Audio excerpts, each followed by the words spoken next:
Hello friends, good morning. നമ്മുടെ Kerala T V സീരിയലിലേക്ക് എല്ലാവർക്കും സ്വാഗതം. അങ്ങനെ നമ്മുടെ ഗീതു സത്യങ്ങളുടെ പടിവാതിൽക്കൽ വരെ എത്തി നിൽക്കുന്നു.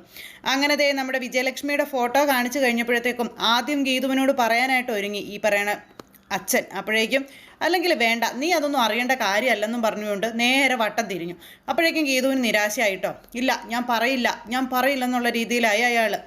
അപ്പോൾ അറിയാവുന്നതാണെങ്കിൽ ഒന്ന് പറഞ്ഞു കൊടുക്കുക ഭദ്രേട്ടാ എന്ന് പറഞ്ഞു നമ്മുടെ ഭാര്യയും. പറഞ്ഞാൽ എനിക്കെന്താ ഗുണം എന്ന് ഭദ്രൻ സ്വന്തം മകളോട് ചോദിക്കുക. അപ്പോൾ പറഞ്ഞില്ലെങ്കിൽ എന്തെങ്കിലും ഗുണമുണ്ടോ എന്ന് വിലാസിന് ചോദിച്ചപ്പം, ഇനി ചില ഇൻഫർമേഷൻസ് കൈമാറുമ്പോൾ നല്ല വില കിട്ടണം, എനിക്കെന്ത് വേണമെന്ന് തരുമെന്ന് പറ. അപ്പം അച്ഛൻ എങ്ങനെയും പണം കിട്ടണമെന്നുള്ള ചിന്ത ഉള്ളല്ലേ എന്ന് ഗീതു ചോദിച്ചപ്പം, അതെ, കമഴ്ന്ന് വീണാൽ കാൽപ്പണം കൂലി, അതാണ് എൻ്റെ ഒരു രീതി കേട്ടോ. പണം തരാതെ അച്ഛൻ പറയില്ലേ എന്ന് ചോദിച്ചു. ഈ ചുമ്മാ കിട്ടുന്നതിന് ഒരു മൂല്യമൊന്നും കാണത്തില്ല, നീ കാശുതാ അപ്പം ഞാൻ വിവരം പറയാമെന്ന് പറഞ്ഞു. അവസരം കിട്ടുമ്പോഴൊക്കെ നീ ഞങ്ങൾ ദ്രോഹിച്ചിട്ടല്ലേ ഉള്ളൂ എന്ന് ചോദിച്ചു അമ്മയും. ഒരു കാര്യത്തിലെങ്കിലും നിന്റെ സഹായം ഞങ്ങൾക്ക് കിട്ടുന്നുണ്ടോ? അതുകൊണ്ട് അച്ഛൻ ചോദിക്കുന്നത് കൊടുത്ത് നീ നിന്റെ കാര്യം നോക്കാൻ പറഞ്ഞു അമ്മ. അത് കേട്ടപ്പോൾ എന്താ അച്ഛന് വേണ്ടത്, അല്ലാതെ പറയില്ലേ എന്ന് ചോദിച്ചു ആദ്യം. കനപ്പെട്ടതെന്തെങ്കിലും കിട്ടാതെ എങ്ങനെയാണ് പറയുന്നതെന്ന് ചോദിച്ചു. അപ്പോൾ അങ്ങനെ ഇവർ തമ്മിൽ ആ ഒരു കാര്യം പറഞ്ഞ് അങ്ങോട്ടും ഇങ്ങോട്ടും നിൽക്കുന്നു. ഗീതു വന്നിട്ട് നിന്ന് ആലോചിക്കാം. അപ്പോൾ എന്താണ് കാര്യം എത്ര രൂപ വേണമെന്ന് ചോദിച്ചപ്പോൾ 5 ലക്ഷം രൂപയാണ് ആ ഒരു ചെറിയ രഹസ്യത്തിൻ്റെ പേരിൽ ഗീതുവിനോട് ഭദ്രൻ ചോദിക്കുന്നത്. ഇത് കേട്ട് കഴിഞ്ഞപ്പോൾ ഗീതു ഞെട്ടിപ്പോയി. 5 ലക്ഷത്തിനെ എനിക്ക് സത്യം അറിയണ്ട, അത് അച്ഛൻ തന്നെ കയ്യിൽ വെച്ചോളാൻ പറഞ്ഞു ഗീതു. എന്നും പറഞ്ഞുകൊണ്ട് അച്ഛനും അമ്മയും കൂടെ ഇങ്ങനെ നിൽക്കുന്നു. ഞാൻ പോകുന്നു, പ്രിയ എന്ത് ചെയ്യുമെന്ന് ചോദിച്ചു. അവൾ റൂമിൽ കാണും. എന്നാൽ ഞാൻ അവളെ കണ്ടിട്ടൊക്കെ പൊക്കോളാമെന്ന് പറഞ്ഞു ഗീതു അങ്ങ് പോയി കഴിഞ്ഞപ്പോൾ, അല്ല മോളെ എടി എന്നും പറഞ്ഞുകൊണ്ട് ഭദ്രൻ ഇങ്ങനെ വിളിച്ചുകൊണ്ട് നിൽക്കാം. മനുഷ്യ, ഇത്ര ആർത്തി പാടില്ല കേട്ടോ. ആ ഫോട്ടോയിൽ കണ്ട സ്ത്രീ ആരാണെന്ന് പറയും, നിങ്ങൾക്ക് ഇതിന് 5 ലക്ഷം രൂപ? എടി അത് പിന്നെ അച്ഛനായി പോയി, അല്ലെങ്കിൽ അവൾ നിങ്ങൾ മൂക്കിടിച്ച് പരത്തിയാനെന്ന് പറഞ്ഞ് ഇങ്ങനെ നിൽക്കുമ്പോൾ, എടി കിട്ടിയാ കിട്ടട്ടെ എന്ന് കരുതി ആടി പറഞ്ഞത്, എന്നിട്ടിപ്പോൾ കിട്ടിയില്ലേ? എടി 1 ലക്ഷത്തിന് സമ്മതിപ്പിക്കാൻ പോയി നോക്കടി. 1 ലക്ഷമെങ്കിൽ 1 ലക്ഷം. എങ്കിലാടി അത് മുതലാവത്തുള്ളൂ. 1 ലക്ഷം രൂപ ഇപ്പം കിട്ടിയതുവാ. നീ ഒന്ന് ചെന്ന് പരിശ്രമിച്ച് നോക്ക് വിലാസിനെ എന്നും പറഞ്ഞു ഭദ്രൻ ഇങ്ങനെ വിലാസിനെ പറഞ്ഞു വിടുക. അങ്ങനെ ആ ഒരു സംഭവം അവിടെ നടക്കുന്നു. ഈ സമയത്ത് അവർ രണ്ടുപേരും കൂടി ഇറങ്ങി വരും. അപ്പോൾ പ്രിയയോട് ഇത് ചോദിക്കുക, നീ ഇപ്പോൾ ഓക്കെ അല്ലേന്ന് ചോദിച്ചു. ചേച്ചി പറഞ്ഞതുകൊണ്ട് തന്ത്രപൂർവ്വമാണ് ഞാനിപ്പോൾ നിൽക്കുന്നത്, അതുകൊണ്ട് കുഴപ്പമില്ല എന്ന് പറഞ്ഞു പ്രിയ. അച്ഛനും അമ്മയും മര്യാദ പഠിപ്പിക്കുക, കുറച്ച് മയത്തിലൊക്കെ വേണം കേട്ടോ എന്ന് പറഞ്ഞു ഗീതു. അത് ഞാൻ ശ്രദ്ധിച്ചോളാം. പിന്നെ എന്നെ കുറച്ച് കഷ്ടപ്പെടുത്തിയതല്ലേ, അതെന്താണെന്ന് മനസ്സിലാക്കാൻ വേണ്ടി കുഞ്ഞു കുഞ്ഞു പണികൾ കൊടുക്കുന്നേ ഉള്ളൂ എന്ന് പ്രിയ പറഞ്ഞു ഗീതുവിനോട്. നിനക്ക് എന്തെങ്കിലും ആവശ്യം വന്നാലേ എന്നെ വിളിച്ചോണോ എന്ന് പറഞ്ഞപ്പോൾ ഉറപ്പായിട്ട് ഞാൻ വിളിക്കും ചേച്ചിയെന്നും പറഞ്ഞു. അങ്ങനെ ഇവർ സംസാരിച്ചുകൊണ്ട് നിൽക്കുമ്പോൾ ഗീതു പോവുക. ആ മോളെ നിൽക്കുക, മോൾക്ക് ആ വിവരം അറിയണമെന്ന് നിർബന്ധമാണെങ്കിലേ ഞാനത് ഭദ്രേട്ടൻ്റെ കയ്യിൽ നിന്ന് ചോർത്തി തരാം. അച്ഛനേക്കാളും അമ്മയൊട്ടും മോശമല്ലല്ലോ, പണം കൊടുത്തിട്ട് എനിക്കിപ്പോൾ അത് അറിയണ്ടെന്ന് പറഞ്ഞു. അല്ലാതെ അന്വേഷിച്ച് കണ്ടുപിടിക്കാൻ എനിക്ക് അറിയാമെന്നും ഗീതു പറഞ്ഞു. ചേച്ചി എന്നും പറഞ്ഞു നമ്മുടെ പ്രിയ പിന്നാലെ ചെന്നു. എന്താ ചേച്ചി കാര്യം, എന്താണെന്ന് ചോദിച്ചപ്പോൾ, നീയായിട്ട് ബന്ധപ്പെട്ട കാര്യമല്ല, ഞാൻ പോട്ടെ, ഇടയ്ക്ക് വരാമെന്നും പറഞ്ഞങ്ങനെ ഗീതു പോകാൻ നോക്കുമ്പോൾ, മോളെ പോവല്ലേടി, ഗതികേടുകൊണ്ടല്ലേ മക്കളെ അച്ഛൻ കാശ് ചോദിച്ചത്, മോൾ അത്രയൊന്നും കൊടുക്കണ്ട കേട്ടോ. അതെ, അമ്മയുടെ ഫോൺ പഴയതായിപ്പോയി, നീ അമ്മയ്ക്ക് ഒരു ഫോൺ വാങ്ങിച്ച് തന്നാൽ മതി. മോള് കാണിച്ചു തന്ന ഫോട്ടോയിൽ ഉള്ളത് ആരാണെന്ന് അച്ഛൻ പറയും, ഇല്ലെങ്കിൽ ഞാൻ പറയിപ്പിക്കാം എന്ന് പറഞ്ഞുകൊണ്ടിങ്ങനെ നിൽക്കുന്നത്. അപ്പോൾ ഭദ്രന് തപ്പുറം മാറി നിന്ന് കേൾക്കുക. എടി ഭയങ്കരി, 1 ലക്ഷം വാങ്ങാൻ പറഞ്ഞപ്പോൾ അവളൊരു ഫോണിന് വേണ്ടി ആ രഹസ്യം മറച്ചു വെക്കാനുള്ള ശ്രമത്തിലാണല്ലേ, നടത്താം എന്നും പറഞ്ഞ ഭദ്രൻ. വാങ്ങുമ്പോഴേ ഇപ്പം എല്ലാവരുടെയും കയ്യിലിരിക്കുന്ന വില കൂടിയൊരു ഫോണില്ലേ, ഏതാ അത് മതി എനിക്ക് കേട്ടോ മോളെ എന്ന് പറഞ്ഞുകൊണ്ട് വിലാസിനി. അല്ല, എൻ്റെ മോള് വാങ്ങിച്ചു തന്നതാണെന്ന് പറയുമ്പം അതൊക്കെ ഒരു അന്തസ്സൊക്കെ വേണ്ടേ, ഒരു അന്തസ്സുള്ള ഫോൺ വേണ്ടേ എന്ന് ചോദിച്ചു. ഫോട്ടോയിലുള്ള ആരെക്കുറിച്ച് അറിയേണ്ടതെന്ന് പ്രിയ നേരം ചോദിച്ചു. എന്താ ചേച്ചി സംഭവം എന്ന് ചോദിച്ചപ്പം, അതെ, ഗർഭിണികൾ അതൊന്നും അറിയണ്ട, ഇത് ഞങ്ങൾ തമ്മിലുള്ള ഇടപാടാണെന്ന് വിലാസിനി. അത് കേട്ടപ്പോൾ എന്നും പറഞ്ഞുകൊണ്ട് ഇങ്ങനെ നിൽക്കുക. അപ്പോഴേക്കും നമ്മുടെ ഗീതു കയ്യിലിരുന്ന ഫോൺ എടുത്തിട്ട് ഇങ്ങനെ തിരിച്ചു മറിച്ച് നോക്കുക. അതായത് വിലാസിനിയുടെ കയ്യിലിരുന്ന ഫോൺ. ഇതിനിപ്പോൾ യാതൊരു കുഴപ്പമില്ലല്ലോ, പിന്നെന്താ എന്ന് ചോദിച്ചു. അയ്യോ കുഴപ്പമേ ഉള്ളൂ മോളെ, ഇടയ്ക്കിടയ്ക്ക് ഇതിൽ നിന്നേ ഒച്ചയൊക്കെ കേൾക്കും, ഒരു സുഖമില്ലെന്നേ എന്നൊക്കെ പറഞ്ഞ് എങ്ങനെ നിൽക്കും എന്നും പറഞ്ഞ് കാണിച്ചു ഗീതു. എന്തായാലും ഞാനിവിടെ നിന്ന് ഇറങ്ങിയാൽ അച്ഛനും അമ്മയും വിജയലക്ഷ്മിയും മേഡത്തെക്കുറിച്ച് സംസാരിക്കും, അത് ഈ ഫോണിലൂടെ കേൾക്കാൻ പറ്റിയാലോ എന്നൊക്കെ ചിന്തിക്കുമ്പോൾ ഗീതു ചിന്തിക്കുക. അപ്പോഴേക്കും എന്നാൽ ശരി, ഈ ഫോൺ ഞാൻ അങ്ങോട്ട് എടുത്തോളാം, പകരം ഞാനൊരു ഫോൺ മേടിച്ചു തരാം, എന്താ പോരെ എന്ന് ഗീതു ചോദിച്ചു. മതി മോളെ മതി, ഏത് ഫോണാണ് മേടിക്കേണ്ടതെന്ന് ആലോചിക്കായിരുന്നു എന്നൊക്കെ ഇങ്ങനെ ഗീതു വന്നിട്ട് ഇങ്ങനെ ഒന്ന് പറഞ്ഞു കേട്ടോ.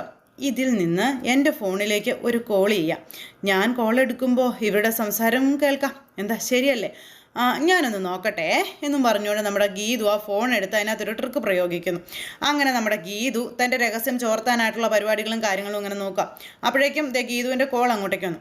അമ്മയ്ക്ക് ഞാൻ നല്ലൊരു ഫോൺ നോക്കി വെച്ചിട്ട് വിളിക്കാം കേട്ടോ എന്നും പറഞ്ഞുകൊണ്ട് നമ്മുടെ ഗീതു എന്തൊക്കെയോ തെക്കട തിരികടയൊക്കെ കാണിച്ച് അവിടെ നിന്ന് അങ്ങ് പോയി. അങ്ങനെ ആ ഒരു പ്രതീക്ഷയിൽ ഇങ്ങനെ നിൽക്കുക. അത് കഴിഞ്ഞ് പുറത്തിറങ്ങിക്കഴിഞ്ഞ് നമ്മുടെ ഗീതു ആ ഫോണ് നമ്പർ എടുത്തല്ലോ, ആ നമ്പറിൽ എന്തൊക്കെയോ കൃത്രിമമൊക്കെ കാണിച്ച് വെച്ചിട്ട് അവിടെ നിന്ന് അങ്ങ് പോണു. അങ്ങനെ ഗീതു അങ്ങ് പോയി കഴിഞ്ഞപ്പോഴേക്കും ഇവർ, അതായത് വിലാസിനി ഭയങ്കര പ്രതീക്ഷയിൽ നിൽക്കുക, ഇപ്പോൾ ഫോൺ കിട്ടും എന്നുള്ളൊരു പ്രതീക്ഷയിൽ. അങ്ങനെ ആ ഒരു സംഭവം കാര്യങ്ങളും കഴിഞ്ഞു. ഗീതു തിരിച്ചു മടങ്ങി വീട്ടിലെത്തി. ഈ സമയത്ത് അതെ ഞാനൊരു കാര്യം ചോദിക്കട്ടെ ഭദ്രേട്ടാ എന്ന് ചോദിച്ചുകൊണ്ട് വിലാസിനി ഭദ്രൻ്റെ അടുത്തേക്ക് ചെന്നു. എന്താടി സത്യം പറ, ഗീതു ഫോട്ടോയിൽ കാണിച്ച ഒരാളെ അറിയാൻ പാടില്ലേ? നിങ്ങൾക്കറിയാവുന്നല്ലേ? കണ്ടിട്ടുണ്ടോന്നോ? എനിക്ക് നിന്നെപ്പോലെ പരിചയമുള്ള ആളാ അതെന്ന് പറഞ്ഞു. അങ്ങനെ പരിചയമുള്ള ആളോ? എന്നിട്ട് ഞാൻ അവരെ കണ്ടിട്ടില്ലല്ലോ. നീയും കണ്ടിട്ടുണ്ട്, പക്ഷേ ഒരുപാട് വർഷങ്ങൾക്ക് മുൻപാണെന്ന് പറഞ്ഞപ്പോൾ ഗീതു ഇതെല്ലാം കേൾക്കുക. അപ്പോൾ ഓർത്തിട്ട് എനിക്കങ്ങൊന്നും കിട്ടുന്നില്ലല്ലോ. എനിക്കവരെ മറക്കാൻ പറ്റത്തില്ല. അത്രയ്ക്ക് പ്രധാനപ്പെട്ട വ്യക്തിയായിരുന്നു അവർ. എന്നാൽ പിന്നെ ആരാണെന്നൊന്ന് പറ മനുഷ്യ. ഞാൻ പറയണോ? പറയണം, പറ. അപ്പോഴേക്കും ഒന്ന് വേഗം പറ അച്ഛാ എന്ന് പറഞ്ഞ് അപ്പുറം നിന്ന് ഗീതു ഫോണിലൂടെ കേട്ടോണ്ട് നിൽക്കുക. അങ്ങനെ ഇപ്പം കിട്ടും എന്നുള്ള ഒരു ആകാംക്ഷയിൽ നമ്മുടെ ഗീതു ഇങ്ങനെ നിൽക്കുന്നു. അങ്ങനെ ഗീതു ഇങ്ങനെ ഓരോ നിമിഷവും ഇങ്ങനെ അതിനെങ്ങനെ ഇതാക്കിക്കൊണ്ട് ഇങ്ങനെ നിൽക്കുന്നു. അപ്പോൾ നിൻ്റെ ഐറ്റം കയ്യിലിരിക്കട്ടെ. അത് ഞാൻ ആരാണെന്ന് നിന്നോട് പറഞ്ഞാലേ വില കൂടിയ ഫോണിന് വേണ്ടി നീ ആ വിവരം ഗീതുവിനും മറച്ചു വയ്ക്കും. എൻ്റെ 5 ലക്ഷം ഗോവിന്ദ. നടന്നത് തന്നെ എന്നും പറഞ്ഞ് ഭദ്രൻ ഗീതുവിൻ്റെ പ്രതീക്ഷയെല്ലാം പോയി. എന്നും പറഞ്ഞ് ഗീതു നിൽക്കുക. നീ ഗീതുവിനോട് പുതിയ ഫോൺ ചോദിച്ചത് ഞാൻ കേട്ടു മോളെ എന്നിങ്ങനെ ഭദ്രൻ ഭാര്യയോട് പറയണം. അതെ എങ്കിലത് ആരാണെന്ന് പറഞ്ഞാൽ, അതെ 5 അല്ല 10 ലക്ഷം രൂപ ഞാൻ ഗീതുവിൻ്റെ കയ്യിൽ നിന്ന് വാങ്ങിച്ചു തരും. അതാരാണെന്നൊന്ന് പറ എന്നും പറഞ്ഞു വിലാസിന് ഇങ്ങനെ സോപ്പിടുമ്പോൾ, എങ്കിലേ നീ ആദ്യം 10 ലക്ഷം രൂപ വാങ്ങിച്ചോണ്ട് വാ, എന്നിട്ട് ഞാനത് പറയാം. അതിനു മുൻപ് പറയാനേ എനിക്ക് മനസ്സില്ല എന്നും പറഞ്ഞ് ഭദ്രൻ വിലാസിനിയോട് എന്നും പറഞ്ഞ് ഗീതു അപ്പുറം സൈഡിൽ. അങ്ങനെ രസകരമായ രീതിയിൽ ആ ഒരു വിഷയം അവസാനിച്ചു. അതുകൊണ്ടൊന്നും വലിയ കാര്യമില്ലെന്ന് ഗീതുവിന് മനസ്സിലായി. നടക്കുകയല്ല പിന്നെന്തിനാ. അപ്പോൾ എന്നോട് പറ 10 ലക്ഷം രൂപ എപ്പോൾ തരുമെന്ന് നീ പറ എന്നും പറഞ്ഞുകൊണ്ട് ഭദ്രൻ ചോദിക്കുമ്പം, നിങ്ങൾ ഒരു കാലത്തും ഗുണം പിടിക്കത്തില്ല മനുഷ്യ എന്ന് പറഞ്ഞു വിലാസിനി.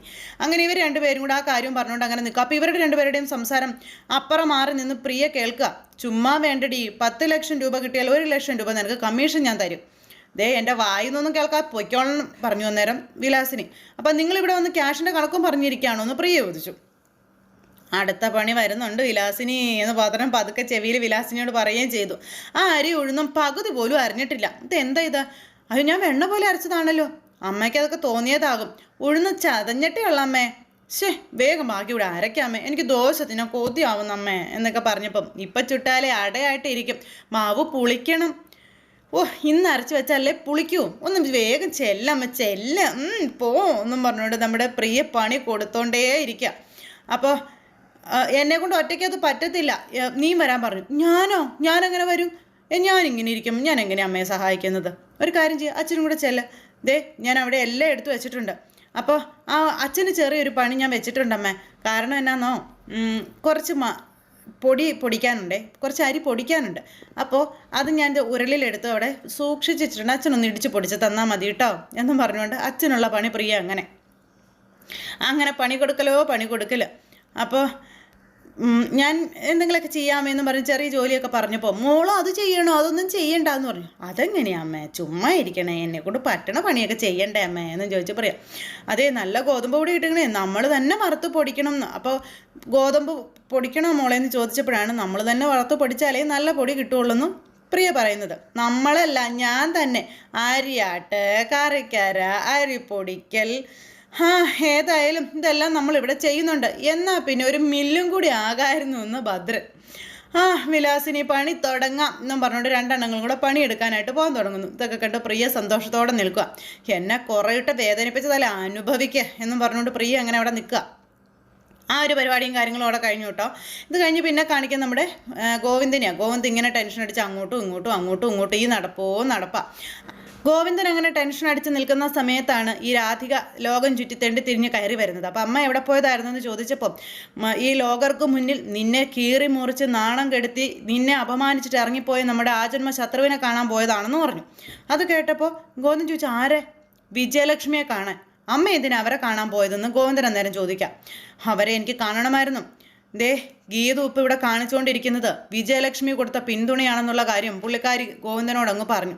അവളെ ഉപയോഗിച്ച് നിന്റെ ജീവിതം വീണ്ടും തകർക്കരുതെന്ന് വിജയലക്ഷ്മിയോട് അപേക്ഷിക്കാൻ അതിനുവേണ്ടിയാണ് ഞാൻ പോയതെന്നൊക്കെ പറഞ്ഞപ്പോൾ അമ്മ അവിടെ പോകാനോ അല്ലെങ്കിൽ അവരെ കാണാനോ പാടില്ലായിരുന്നു അമ്മേ. അത് ചെയ്ത് തെറ്റായിപ്പോയെന്ന് ഗോവിന്ദൻ പറഞ്ഞപ്പോൾ നിനക്ക് വേണ്ടി ഞാൻ ഏതറ്റം വരെയും പോകും കണ്ണ. ആരുടെ മുന്നിലും കെഞ്ചും. എനിക്കതിനൊരു മടിയില്ല. അമ്മ അവരുടെ കാലു പിടിച്ചാൽ അതിൻ്റെ അർത്ഥം ഞാൻ ആ കാൽ കീഴിൽ വീണു എന്നുള്ളതല്ലേ എന്ന് ഗോവിന്ദ് ചോദിച്ചപ്പോൾ കണ്ണ, നീ തോൽക്കാതിരിക്കാൻ വേണ്ടിയിട്ടാണ് മോനെ ഞാൻ ആ വിജയലക്ഷ്മിയെ കാണാനായിട്ട് പോയത്, അല്ലാതെ മറ്റൊന്നിനും അല്ല. ദേ അവരെന്നെ വെല്ലുവിളിക്കുകയാണ് ചെയ്തത്. ഗീതുവിനെ ഈ കുടുംബത്തിൽ നിന്നും നശിപ്പിക്കുമെന്നുള്ള കാര്യം, അല്ലെങ്കിൽ ഗീതുവിനെ ഉപയോഗിച്ച് ഈ കുടുംബം നശിപ്പിക്കുമെന്നുള്ള കാര്യം. അതൊക്കെ കേട്ട് കഴിഞ്ഞപ്പോൾ അവരിനി തലയും കുത്തിക്കിടന്ന് ശ്രമിച്ചാലും അതൊന്നും നടക്കില്ലമ്മയെന്ന് ഗോവിന്ദൻ പറയുകയും ചെയ്തു. അവർ കുടുംബത്തിനകത്തും പുറത്തും ശത്രുവിനെ പ്രതിഷ്ഠിച്ചിട്ടുണ്ടെന്ന് മനസ്സിലായല്ലോ. ആ ഒരു കാര്യത്തിൽ എപ്പോഴും വേണമെന്നുള്ള കാര്യം പറഞ്ഞപ്പം ഗീതുവിന് ഇവിടെ ഒന്നും ചെയ്യാൻ പറ്റില്ല. വിജയലക്ഷ്മി ആരാണെന്നോ അവർക്ക് ഈ കുടുംബമായുള്ള ബന്ധം എന്താണെന്നോ അവൾക്കറിയില്ലമ്മേ. അത് കണ്ടെത്താനുള്ള ശ്രമത്തിലവള് എന്നുള്ള കാര്യം പറഞ്ഞപ്പോൾ രാധികയൊന്ന് ഞെട്ടി. ഇത് ഭദ്രൻ ഇനി എന്തെങ്കിലും പറയുമെന്നുള്ളൊരു പേടി എനിക്കുള്ളൂ എന്നുള്ള കാര്യം പറയുകയും ചെയ്തു. നേരം അയാൾക്കറിയാവുന്ന കാര്യങ്ങളൊക്കെ ഗീതുവിനോട് പറഞ്ഞാൽ ഗീതു മുൻകൈ എടുത്ത് വിജയലക്ഷ്മിയെ ഇവിടെ എത്തിച്ചിരിക്കുമെന്നുള്ള കാര്യങ്ങളും പറഞ്ഞപ്പോൾ അപ്പോൾ ഭദ്രൻ ഒന്നും പറയരുതല്ലേ എന്ന് രാധിക. ഗീതുവിൻ്റെ അന്വേഷണം അങ്ങോട്ടെത്താതെ നോക്കിയാലും മതിയെന്നുള്ള കാര്യവും മകൻ അമ്മയോട് പറയണം. അതൊക്കെ കേട്ടപ്പം ആ ഒരു വഴിക്ക് രാധിക ചിന്തിക്കുക. അമ്മേ ദേ അമ്മ വളരെ സൂക്ഷിച്ച് വേണം. ഇനി അവരുമായി അമ്മ യാതൊരിതിനും പോകരുതെന്ന് പറഞ്ഞു. ഇല്ലയെന്നും പറഞ്ഞിട്ട് ഇങ്ങനെ നിൽക്കുന്നു. അത് കഴിഞ്ഞപ്പം പിന്നെ കാണിക്കുന്നത് നമ്മുടെ ഗീതു ഇങ്ങനെ വിഷമിച്ചിരിക്കുന്നു. ഗീതു വിഷമിച്ചിരിക്കുമ്പോഴേക്കും രേഖയും അതുപോലെ കാഞ്ചനയും ഗീതുവിൻ്റെ അരികിലേക്ക് ചെന്നു. ഗീതു പാപ്പാ എന്തു പറ്റി? എന്താ വിഷമം? രണ്ടുപേരും കൂടി എന്താ ശണ്ടയാണോ എന്നൊക്കെ ചോദിച്ചു. അപ്പോഴേക്ക് രേഖ ചോദിച്ചു, ശണ്ടയോ? അതെന്തിനാ ഇവർ തമ്മിൽ ശണ്ട കൂടുന്നേ? ആവശ്യമുള്ളപ്പോൾ ഗോവിന്ദേട്ടൻ വേണ്ടത്ര പരിഗണന ഗീതുവിന് കൊടുക്കുന്നുണ്ടല്ലോ, അത് പോരെ എന്ന് രേഖ ചോദിച്ചു. ഓ എനിക്ക് തെരിയും, രാവിലെ വിളക്ക് കത്തിക്കാതിരിക്കാനുള്ള പരിഗണനയോ അതെനിക്ക് തെരിയും എന്ന് പറഞ്ഞ് കാഞ്ചന ഇങ്ങനെ കളിയാക്കിയപ്പോൾ നമ്മുടെ ഗീതു ഇങ്ങനെ വിഷമിച്ചിരിക്കുക. അപ്പോഴാണ് പറന്ന് രാധിക അകത്തേക്ക് കയറി വരുന്നത്. രാധിക കയറി വന്നപ്പോൾ മാമി വന്നു എന്ന് പറഞ്ഞുകൊണ്ട് കാഞ്ചന കാണിച്ചു കൊടുത്തു. ഓ എന്ത് എന്നുള്ള രീതിയിൽ നമ്മുടെ ഗീതു ഉടൻ തന്നെ ഇരിക്കാം. പോയ കാര്യം ഭംഗിയായിട്ട് നടന്നു അമ്മയെന്ന് രേഖ ചോദിച്ചപ്പം കുഴപ്പമില്ലായിരുന്നു എന്ന് പറഞ്ഞു. തോറ്റ് തുന്നം പാടി കാവിലെ പാട്ട് മത്സരത്തിന് കാണാം എന്ന് വെല്ലുവിളിച്ച് തിരിച്ചു പോന്നെന്നാ ഞാൻ അറിഞ്ഞത് എന്ന് ഗീതു ഇങ്ങനെ പറഞ്ഞു. ഇത് കേട്ടപ്പോൾ ഇങ്ങനെ നിൽക്കുവാ രാധിക. അമ്മ പോയ കാര്യത്തെക്കുറിച്ച് നീ എങ്ങനെ അറിഞ്ഞത് ഗീതു എന്ന് രേഖ ചോദിച്ചപ്പോൾ അതൊക്കെ ഞാൻ അറിഞ്ഞു. ഞാനെങ്ങനെ അറിഞ്ഞു എന്ന് അമ്മ തന്നെ പറയട്ടെ. അമ്മ പറഞ്ഞില്ലെങ്കിൽ ഞാൻ പറയാമെന്ന് പറഞ്ഞു. അത് കേട്ടപ്പോഴേക്കും എന്തേ നമ്മുടെ രാധിക ഞെട്ടി. വന്ന് കയറിയതും ഇട്ടിവെട്ട് പണികളാണ് നമ്മുടെ ഗീതു കൊടുക്കുന്നത്. എന്താ അമ്മേ, പല സീക്രട്ടുകളും നിങ്ങൾക്ക് രണ്ടുപേർക്കും അറിയാം, പക്ഷെ നിങ്ങൾ രണ്ടുപേരും അതിനെപ്പറ്റി ഒന്നും പറയുന്നില്ലല്ലോ, എന്താ അമ്മയെന്ന് ചോദിച്ചു. ഇതിലെത്ര വലിയ രഹസ്യമോ സീക്രട്ടൊന്നും ഇല്ലയെന്ന് പറഞ്ഞു രാധിക. എന്നാലും കാര്യം പറയണ്ടേ എന്ന് കാഞ്ചന ചോദിച്ചു. ഞാൻ സൊല്ലണമാ എന്ന് ഗീതു ചോദിച്ചപ്പോഴേക്ക് രാധിക വേഗം കയറി ബിസിനസ്സിൻ്റെ ഒരു ആവശ്യത്തിന് വേണ്ടിയാണ് ഞാൻ പോയതെന്നുള്ള കാര്യം പറയാം. അപ്പോഴേക്കും ഗീതു ഒന്ന് ചിരിച്ചു. എന്നാൽ പിന്നെ അമ്മയ്ക്ക് ഗീതുവിനെയും കൊണ്ടുപോകാൻ പാടില്ലായിരുന്നോ? എന്നാൽ പിന്നെ പോയ കാര്യം ഈസി ആയിട്ട് നടക്കില്ലായിരുന്നോ എന്ന് ചോദിച്ചു രേഖ. അപ്പം അതിൻ്റെ ആവശ്യമില്ല എന്ന് പറഞ്ഞു രാധിക. ഇത് കേട്ടപ്പോൾ ഇതൊരു പഴയ പ്രൊജക്റ്റാണെന്നും ഗീതുവിന് ഇതിനെക്കുറിച്ച് ഒന്നും അറിയില്ലെന്നുള്ള കാര്യം പറഞ്ഞു. അറിയാം എന്നവൾ നടിക്കുന്നുണ്ടെങ്കിലും എന്നാലും പ്രൊജക്റ്റ് റെഡിയായല്ലോ മാമി, അതല്ലേ വലിയ കാര്യം. റെഡിയാകും. 1-2 സിറ്റിംഗ് കൂടി കഴിഞ്ഞാൽ ഈ പ്രൊജക്റ്റ് എൻ്റെ കയ്യിലിരിക്കും എന്ന് രാധിക പറഞ്ഞപ്പോൾ അങ്ങനെ ഇവർ തമ്മിൽ തർക്കവും കാര്യങ്ങളൊക്കെ ആയിട്ട് ഇങ്ങനെ നിൽക്കുന്നു. എന്തായാലും രാധികയെ നശിപ്പിക്കാൻ എന്നുള്ള രീതി തന്നെയാണ് നമ്മുടെ ഗീത ഇവിടെ സംസാരിക്കുന്നത്. അപ്പോൾ 2-3 സിറ്റിംഗ് അല്ല, എത്ര സിറ്റിംഗ് കഴിഞ്ഞാലും ഇതൊന്നും ഓക്കെ ആകില്ല എന്നും പറഞ്ഞുകൊണ്ട് ഇങ്ങനെ അവിടെ പറയുമ്പോൾ നോക്കിക്കോ, ഈ സിറ്റിങ്ങുകളെല്ലാം കഴിയുമ്പോൾ ഞാൻ തന്നെ ജയിക്കുമെന്നും പറഞ്ഞുകൊണ്ട് രാധിക ഗീതുവിനെ വെല്ലുവിളിക്കുന്നു. രാധികയെ ജയിക്കുമെന്നും പറഞ്ഞു. എന്തായാലും ഞാൻ ഇതിനകത്ത് ശരിക്കും പ്രവർത്തിക്കുന്നുണ്ട്. ശരിക്കും മുങ്ങാങ്കുഴിയിട്ട് തപ്പിക്കൊണ്ടിരിക്കുക. ശരിക്കും മുങ്ങാങ്കുഴിയിട്ട് തപ്പിയിട്ട് വല്ലതും കിട്ടിയോ എന്ന് പറയാൻ പറഞ്ഞിട്ട് രാധിക പോകുമ്പം അമ്മേ കണ്ണേട്ടൻ റൂമിലേക്ക് പോയിട്ടുണ്ട്, ഞാനേ ഈ യുദ്ധമെങ്കിലും ജയിച്ചിട്ട് വരാമേ, അമ്മ എന്നെ അനുഗ്രഹിക്കുക എന്നും പറഞ്ഞുകൊണ്ട് രാധികയെ കളിയാക്കുമോ ഗീതു ഇവരുടെ മുന്നിൽ. അങ്ങനെ ഗീതു ആ തള്ളയെ അരച്ച് കലക്കി ഇങ്ങനെ ഒരു മഷി പരുവാക്കി അങ്ങനെ എടുത്തു. എന്നിട്ട് ഗീതു അകത്തേക്ക് കയറിപ്പോയപ്പോൾ രാധിക പേടിച്ച് നിൽക്കുന്നു. അത് കഴിഞ്ഞ് മുറിയിലേക്ക് ചെന്നു നമ്മുടെ ഗീതു എന്താ ചെയ്യേണ്ടതെന്ന് അറിയില്ല. ഈ സമയത്ത് വാതിൽ തുറക്കും. നമ്മുടെ ഗീതുവിനെ കണ്ടുകൊണ്ട് ഗോവിന്ദ് ചോദിച്ചു, നീ എന്തിനാ ഇങ്ങോട്ട് വലിഞ്ഞു കയറി വന്നതെന്ന്. അത് പിന്നെ ഞാൻ എന്നും പറഞ്ഞുകൊണ്ട് ഇങ്ങനെ അപ്പോഴത്തേക്ക് രാധിക അങ്ങോട്ടേക്ക് വന്നു. അപ്പോൾ ഇവരുടെ കാഴ്ചകളൊക്കെ രാധിക കാണുന്നു എന്ന് ഗീതുവിന് മനസ്സിലായി. പെട്ടെന്ന് അയ്യോ എനിക്കൊരു തലചുറ്റൽ പോലെ എന്നും പറഞ്ഞുകൊണ്ട് ഇങ്ങനെ ഗീതു വേഗം വീഴാൻ തുടങ്ങിയപ്പോഴേക്കും ഗോവിന്ദൻ ഗീതുവിനെ കയറി വട്ടം കെട്ടിപ്പിടിച്ചു. അതും രാധിക കാണുക. അപ്പോഴേക്കും ഇവർ തമ്മിലുള്ള എന്തോ സെറ്റപ്പാണെന്നുള്ള വിചാരത്തിലായി രാധിക. എന്നും പറഞ്ഞ് ഇങ്ങനെ നിൽക്കുക കേട്ടോ. അങ്ങനെ രസകരമായ രീതിയിൽ ആ പുള്ളിക്കാരിനെ പറ്റിച്ച് പാലം കിടത്തിക്കൊണ്ട് ഇങ്ങനെ നിൽക്കുന്നു. അപ്പോൾ ഈ തിരിഞ്ഞു നിൽക്കുന്നത് കൊണ്ട് ഗീതുവിന് ഗോവിന്ദൻ ഉമ്മ കൊടുക്കുന്നു എന്നുള്ളൊരു ധാരണയിലാണ് രാധിക നിൽക്കുന്നത്. കിട്ടിയ അവസരം മാക്സിമം ഉപയോഗിച്ച് അങ്ങനെ എന്താ പറയുക, രാധികയെ ശരിക്കും വട്ട് കളിപ്പിച്ച് വെറും വട്ട പൂജയാക്കി നമ്മുടെ ഗീതവും ഗോവിന്ദും കൂടെ അകത്തേക്ക് കയറി പോകുന്നു. അപ്പോൾ അങ്ങനെയുള്ളൊരു സിറ്റുവേഷനുമായിട്ട് ഇന്നത്തെ നമ്മുടെ കഥ അവസാനിച്ചു. അപ്പോൾ എല്ലാവരും കാത്തിരുന്ന് കാണണം. എല്ലാവരുടെയും സപ്പോർട്ടിനും സ്നേഹത്തിനും ഒത്തിരി നന്ദി അറിയിക്കുകയാണ്. അടുത്ത സൂപ്പർ ഹിറ്റ് കഥയുമായി കാണുന്നത് വരെ എല്ലാവർക്കും നന്ദി. അതോടൊപ്പം നമ്മുടെ ചാനൽ ആദ്യമായിട്ട് കാണുന്നവരുണ്ടെങ്കിൽ ഒന്ന് സബ്സ്ക്രൈബ് ചെയ്യണം കേട്ടോ. തൊട്ടടുത്ത് കാണുന്ന ബെൽ ബട്ടൺ എനേബിൾ ചെയ്ത് കഴിഞ്ഞാൽ നമ്മുടെ വീഡിയോസ് എളുപ്പത്തിൽ നിങ്ങൾക്ക് കാണാൻ കഴിയുന്നതായിരിക്കും. അതോടൊപ്പം നമ്മുടെ വീഡിയോസിന് എന്തെങ്കിലും തെറ്റുകുറ്റങ്ങളൊക്കെ സംഭവിച്ചിട്ടുണ്ടെങ്കിൽ ഒന്ന് ക്ഷമിച്ചൊന്ന് സപ്പോർട്ട് ചെയ്യണേ. അപ്പോൾ എല്ലാവർക്കും നന്ദി.